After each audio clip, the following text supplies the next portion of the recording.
I signed the papers on a Tuesday afternoon in March. Didn't think much of it at the time. I'm Brian, 24, fresh out of college with a business degree and my first real job.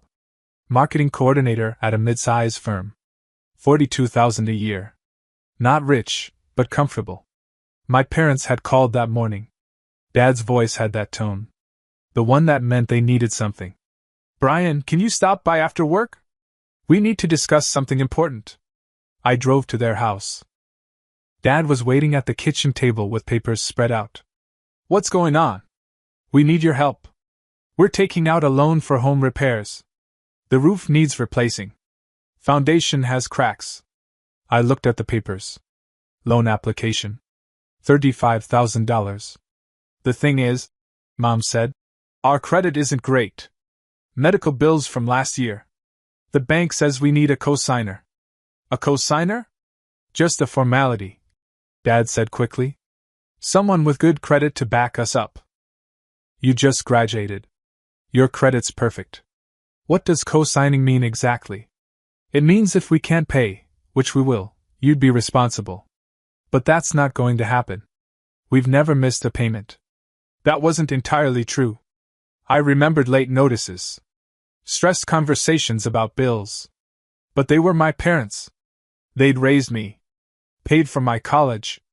I don't know, Dad. $35,000 is a lot. Brian, Mom said, voice soft. We wouldn't ask if we had any other option. The roof is leaking. Water damage is getting worse. Can't you get a loan without a cosigner? The interest rate would be terrible. 18%. With your credit, we get 7%. You'd be saving us thousands. I should have said no. Should have asked more questions. But I was 24. They were my parents. Okay. Where do I sign? The relief on their faces was immediate. I signed in 4 places. Initialed in 3 more. Thank you, Mom said, hugging me. You have no idea how much this helps. It's just a signature, I said. It wasn't just a signature. 3 months later, my phone rang. Number I didn't recognize. Is this Brian Morrison? Yeah, who's this? This is Jennifer from First National Bank. I'm calling about loan account ending in 4782. You're listed as cosigner. We haven't received payment for 2 months. My stomach dropped. My parents haven't been paying? The account is 63 days past due. As cosigner, you're equally responsible. If payment isn't received within 30 days, it goes to collections and affects your credit. I called Dad immediately. Hey, Brian, what's up? The bank called. You're 2 months behind on the loan. Silence. Then, oh. Yeah. We've had some unexpected expenses. We'll catch up. Dad, they said it's going to collections. This affects my credit. We'll get caught up. Don't worry about it. When? Soon. We're handling it. He hung up. 2 weeks later, another call from the bank. Mr. Morrison, we still haven't received payment. The account is 77 days past due. We need payment arrangements. How much? $2,416. That covers missed payments plus late fees. I made $2,300 a month after taxes. $2,000 would wipe out almost everything I had. I called my parents. Mom answered. Mom, the bank needs $2,400. They're sending it to collections. We're working on it. Money's just tight. But this affects my credit. Well, can you cover it? Just this once? We'll pay you back. I don't have $2,000. You have a job. Brian, we raised you. We paid for your college. This is important. The guilt hit hard. I looked at my savings. $2,800. My entire emergency fund. I transferred $2,500. Called the bank. Made the payment. My savings, $300. This brings the account current, the woman said. Going forward, monthly payment is $817. $800? I called Dad. I just paid $2,500. Oh. Thanks. We'll pay you back. The monthly payment is $817. Can you make that? Yeah? We've got it. This was just a rough patch. I wanted to believe him. 34 days later, another call. They'd missed the payment again. Can you cover? Dad texted. We'll pay you back. For the next 6 months I paid. Every month. $817. My parents promised to pay me back. Said they just needed to catch up on other bills first. Guilt me about abandoning family. $817 a month left me with almost nothing. I ate ramen. Stopped going out. Cancelled subscriptions. And my parents? I saw on Facebook that Dad bought a new TV. That they went to Florida for a week. That Mom got her nails done every 2 weeks. They couldn't afford $800. But they could afford a vacation. In month 7, I miss rent.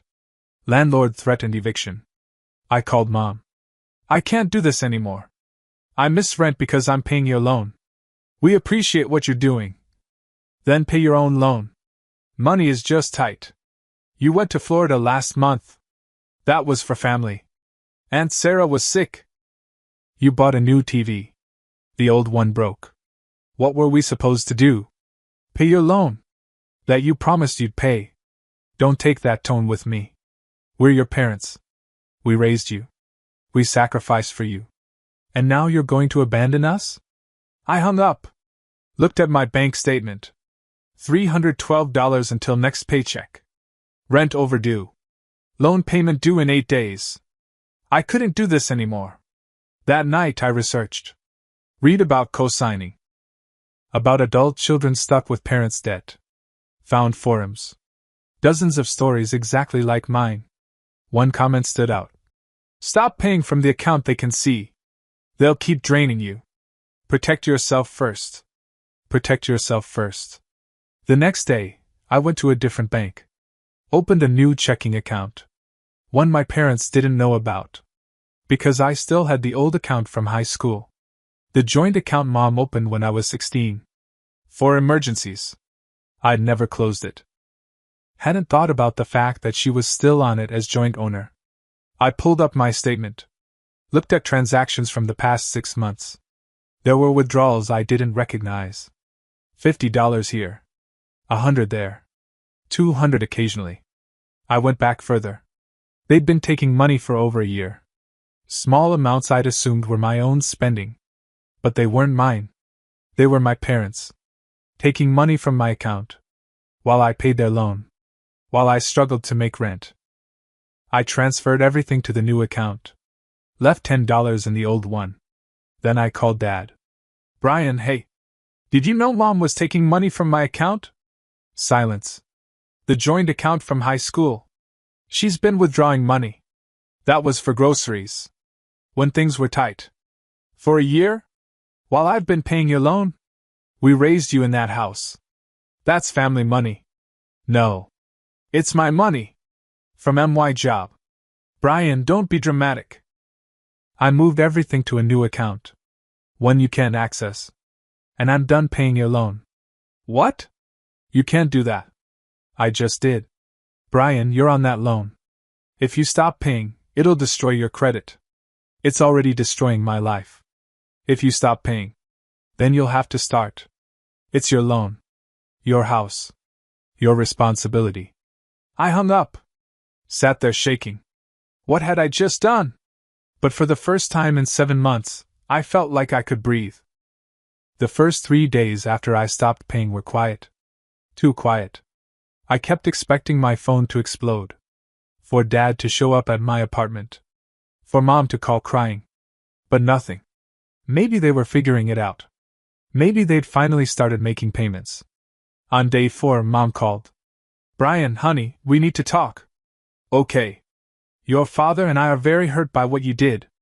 Moving your money without telling us. Accusing us of stealing. You were taking money from my account without asking. That's not accusing.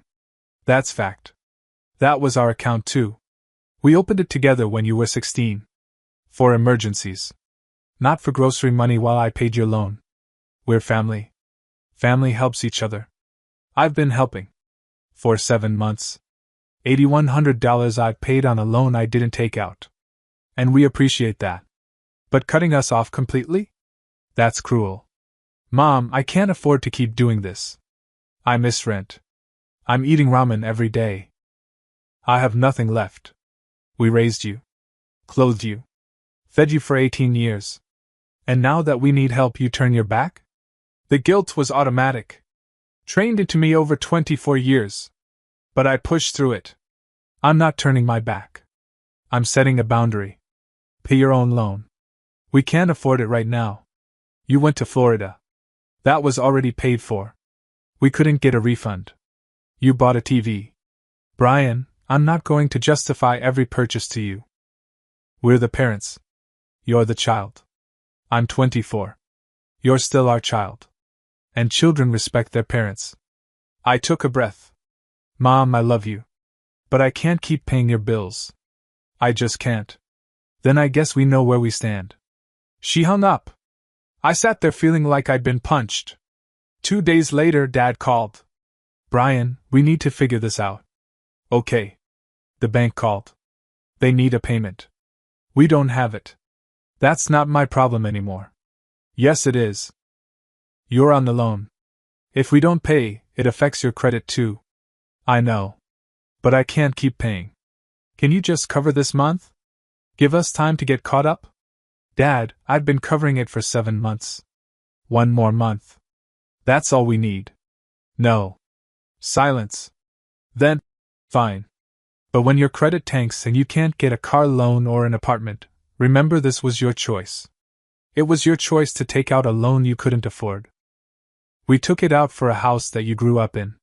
A roof over your head. I didn't ask you to. You made that decision. You know what? You're ungrateful. We gave you everything and this is how you repay us? He hung up before I could respond. I sat there shaking. Angry and guilty and confused all at once. Was I wrong? Was I being selfish? I called my friend Alex. We'd been roommates in college. He'd always given me straight answers. Hey man, what's up? I explained everything. The co-signing. The payments. The joint account. The confrontation. Dude, he said when I finished. Your parents are financially abusing you. That's a strong word. Is it? They tricked you into co-signing. Stopped paying. Guilt you into covering it. Take money from your account without asking. Then make you feel bad for setting boundaries? That's textbook financial abuse. They're my parents. I know. But parents can be abusive too. What they're doing isn't okay. What should I do? Protect yourself. Keep the new account. Don't give them access. And whatever you do, don't pay that loan again. But my credit will recover.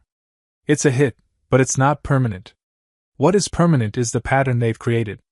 If you pay now, you're telling them they can do this forever. After we hung up, I sat with that. Financial abuse. The words felt too big. Too serious. But looking at my bank statements, at 7 months of payments I couldn't afford, at the withdrawals I'd never authorized, maybe Alex was right. Week 2, the bank started calling again. I let it go to voicemail. Mr. Morrison, this is Jennifer from First National. The account is now 45 days past due. We need to discuss payment arrangements. Please call us at. I didn't call back. Week 3, I got a letter. Certified mail. Legal language about default and collections. My hands shook as I read it. This was real. This was happening. But I still didn't pay. Week 4, Mom texted. Brian, they're threatening to sue us. Please. Just this one payment. We're begging you. I stared at that message for 20 minutes. Then I blocked her number. Blocked Dad's too. I couldn't keep getting pulled back in. That same week, something else happened. I got a call from my bank. The new one. Mr. Morrison, this is David from Account Services. We had someone come in trying to access your account. My stomach dropped. What? A woman claiming to be Linda Morrison. Said she was your mother and needed to make a deposit. We explained that only account holders can access accounts. She became very upset. Did you give her any information? No, sir. We're very strict about privacy. But I wanted to make you aware in case this is some kind of fraud situation. It's not fraud. That is my mother. But she doesn't have permission to access my account. Understood. I've added a note to your file. No one but you can access this account going forward. After I hung up, I felt violated. She tried to access my new account, the one I'd opened specifically to protect myself. I texted her from a blocked number. Stay away from my bank account. No response. 2 days later, I came home from work to find my apartment door unlocked.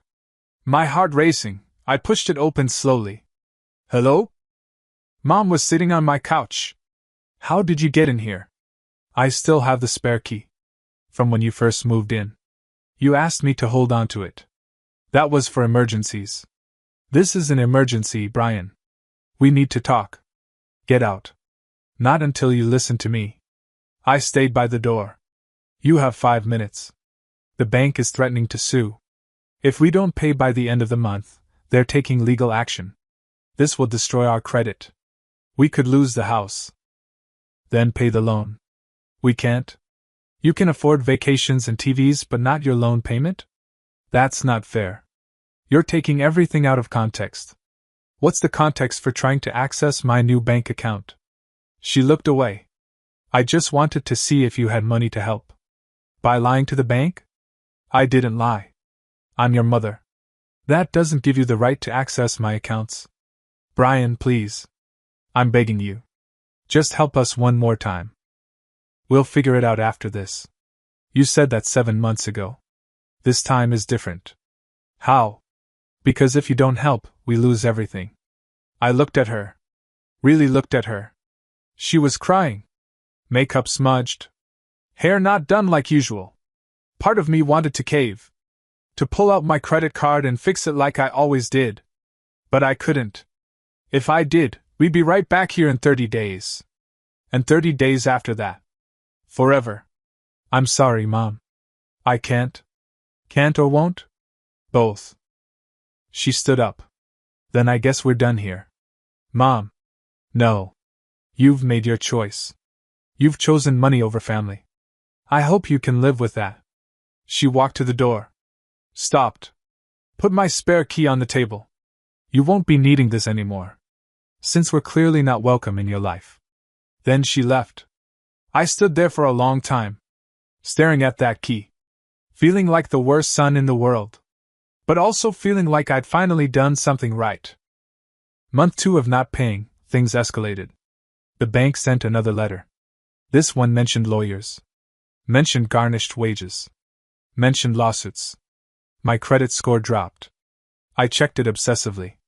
Watching it fall from 720 to 680 to 650. Every point felt like failure. But I didn't pay. Family members started calling. My aunt. My uncle. Cousins I hadn't talked to in years. All of them with the same message. Your parents need help. How can you abandon them?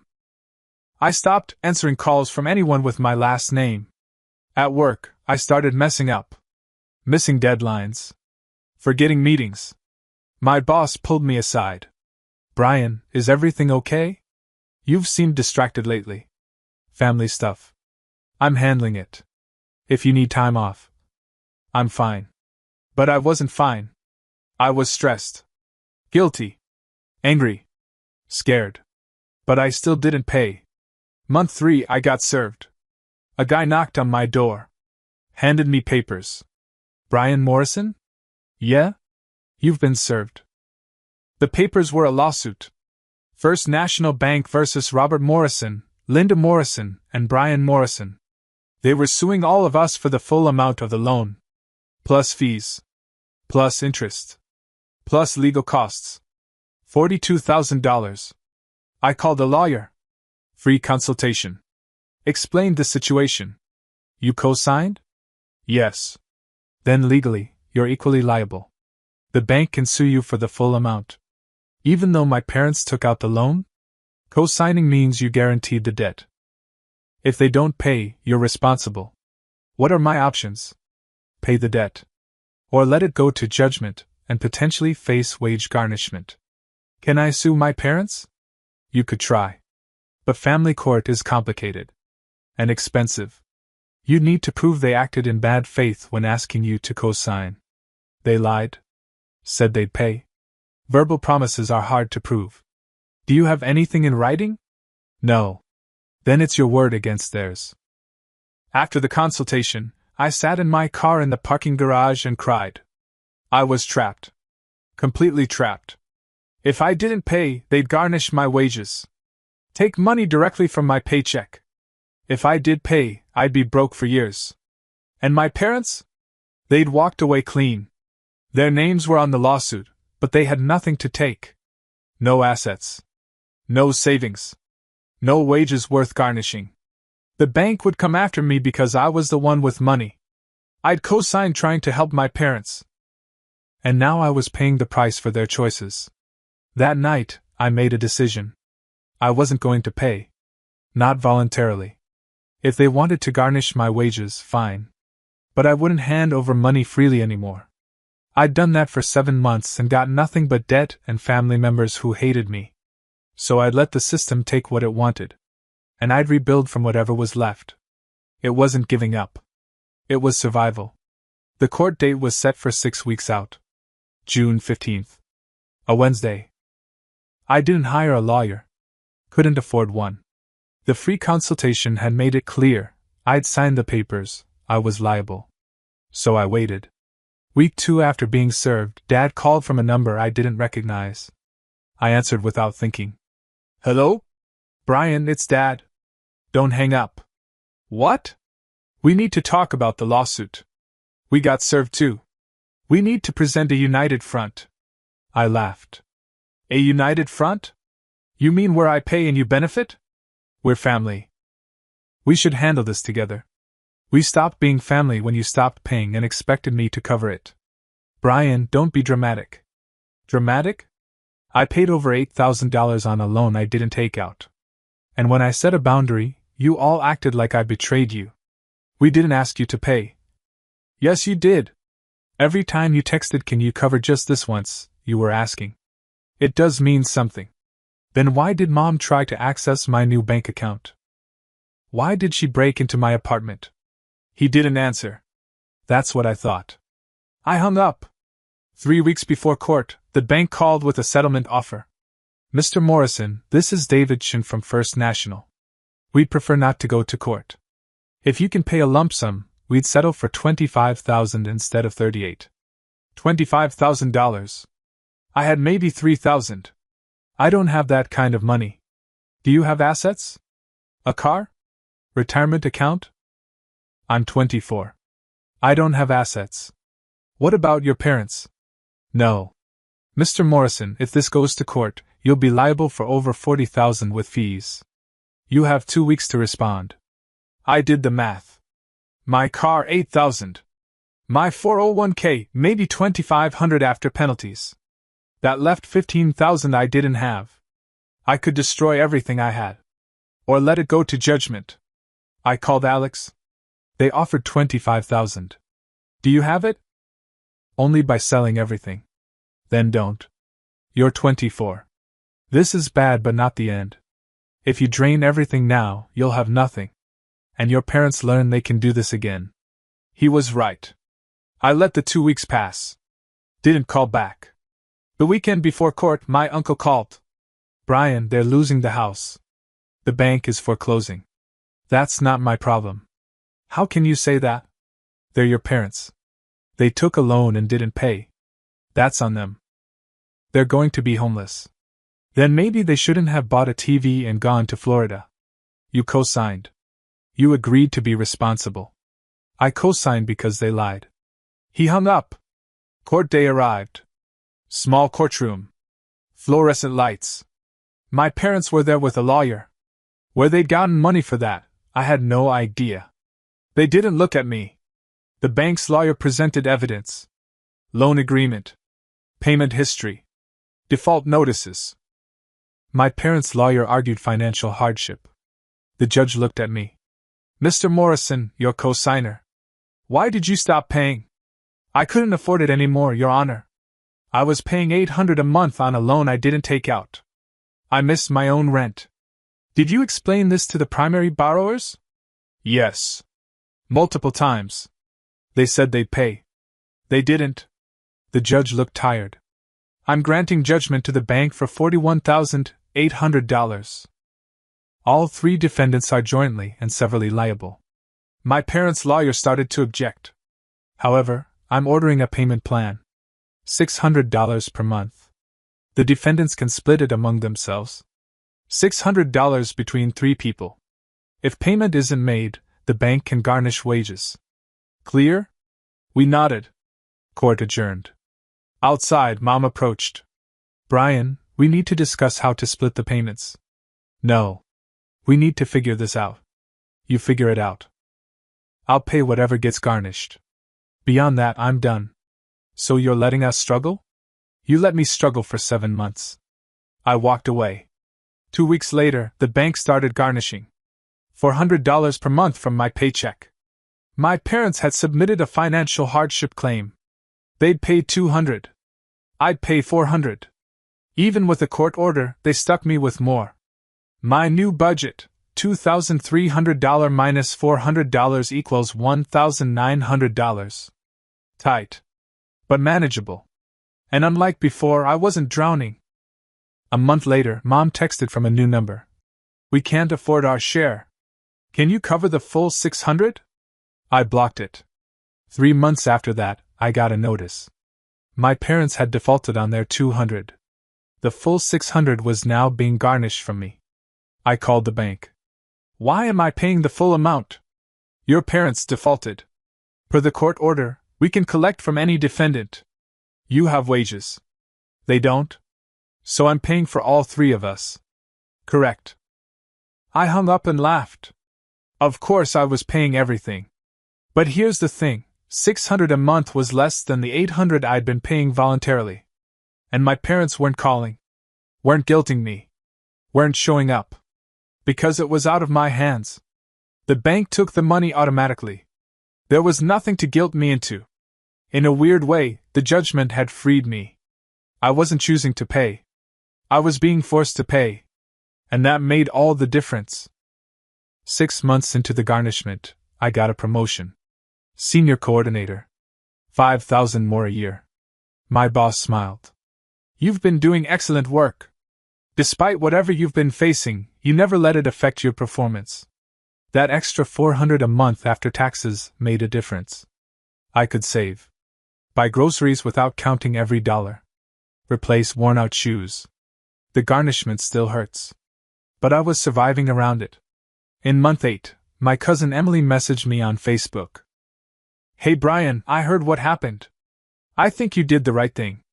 My mom said you were selfish, but I remember when you were paying their bills and barely eating. Just wanted to say I support you. Someone in my family understood. We started talking again. She'd moved 3 states away to escape family guilt trips. They don't change, she said. They'll always want you to set yourself on fire to keep them warm. The only way to survive is to refuse. I feel guilty all the time. Guilt is just their programming. You can uninstall it. Takes time, but you can. Month 10, I got a letter. Mom's handwriting. Brian, we lost the house. The bank foreclosed last month. We're in a rental apartment now. Your father has a second job. I'm working at a grocery store. We're barely surviving. I don't expect help or forgiveness. Just wanted you to know. Love, Mom. I read it 3 times. They'd lost the house they'd guilt me about. The house that supposedly mattered so much. I didn't write back. Year 1 passed. I'd paid $7,200. The loan balance, $34,000. But I was managing. I rebuilt my emergency fund. Started contributing to my 401k. Moved to a better apartment. Life wasn't perfect. But it was mine. Month 14, Dad called. Brian. I need to say something. Just listen. Okay. You were right. About all of it. We never should have asked you to co-sign. Never should have stopped paying. Never should have made you feel guilty for setting boundaries. I didn't say anything. We lost the house. I'm working 2 jobs. Your mother cries every night. I realize now that this is what you were trying to tell us. We couldn't afford it. But we didn't want to hear it. Okay. I'm not asking for forgiveness. I'm just saying you were right and I was wrong. And I'm sorry. Thank you. Are you doing okay? I'm managing. Good. Take care of yourself, Brian. Something shifted inside me. Not forgiveness, but maybe understanding. Month 18, the garnishment dropped to $400. My budget felt easier. I could save $400 a month. I started thinking about buying a place. A small condo. My credit was recovering. $640 now. Climbing. Year 3 I bought it. Small 1-bedroom. But mine. The mortgage was less than rent. And it was mine. I sent a photo to Emily. Did it. Became an actual adult. I didn't tell my parents. This wasn't about them. Month 40, the bank called. Mr. Morrison, your loan has been satisfied. Final payment processed. What? I thought I had another year. The primary borrowers made a lump sum payment. $22,000. Loan is closed. My parents had paid it off. An hour later, Dad called. The bank should have called you. We paid off the loan. Why? Because you were right. It was our debt. Not yours. You paid for 3 years. That was 3 years too long. Your mother and I sold things. Took out a personal loan. Worked extra hours. It took 2 years to save, but we did it. Thank you. You're welcome. Take care, Brian. 3 years. Almost $7,500 after garnishment. $8,000 before. Over $15,000 total on a loan I never wanted. But it was over. A week later, Mom's letter arrived. Brian, I've been in therapy for 6 months. Learning about boundaries. About financial abuse. About the damage we caused. I won't ask for forgiveness. But I want you to know I understand now. If you ever want to talk, I'm here. But if you don't, I understand that too. Love, Mom. I put it in a drawer. Didn't respond. But didn't throw it away either. 6 months later, Emily visited my condo. As she was leaving, she hugged me. You made it. I made it. Are you going to talk to your parents? I don't know. Maybe someday. But not yet. That's fair. You get to decide if and when. After she left, I stood on my balcony looking at the city lights. 3 years ago, I'd been drowning. Now I own a home. Had savings. Had peace. My credit score was 680 and climbing. My relationship with my parents was complicated. Maybe always would be. But I'd learned something. You can't set yourself on fire to keep other people warm. You can't sacrifice yourself for people who won't appreciate it. You can't let guilt make your decisions. Sometimes, survival means letting people face their own consequences. Even if those people are family. I went inside. Locked the door to my home. My space. And for the first time in years, I breathed easy. Not because everything was perfect. But because I'd finally learned that my life belonged to me. And no amount of guilt could take that away anymore.